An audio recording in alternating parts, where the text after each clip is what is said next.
तपोनिधिम् व्यासाय विष्णुरूपाय व्यासरूपाय विष्णवे नमो वै ब्रह्मनिधये वासिष्ठाय नमो नमः अविकाराय शुद्धाय नित्याय परमात्मने सदैकरूपरूपाय विष्णवे सर्वजिष्णवे यस्य स्मरणमात्रेण जन्म संसारबन्धनात् विमुच्यते नमस्तस्मै वासिष्ठाय नमो नमः अविकाराय शुद्धाय नित्याय परमात्मने सदैकरूपरूपाय विष्णवे सर्वजिष्णवे यस्य स्मरणमात्रेण जन्म संसारबन्धनात् विमुच्यते नमस्तस्मै विष्णवे सर्वजिष्णवे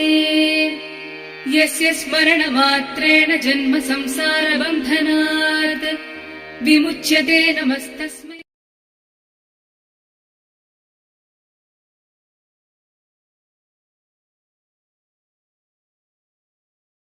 तपोनिधिम्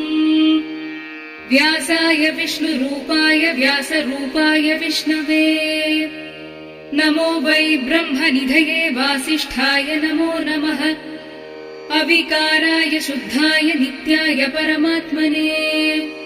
सदैकरूपरूपाय विष्णवे सर्वजिष्णवे यस्य स्मरणमात्रेण जन्म संसारबन्धनात् विमुच्यते नमस्तस्मै वासिष्ठाय नमो नमः अविकाराय शुद्धाय नित्याय परमात्मने सदैकरूपरूपाय विष्णवे सर्वजिष्णवे यस्य स्मरणमात्रेण जन्म संसारबन्धनात् विमुच्यते नमस्तस्मै विष्णवे सर्वजिष्णवे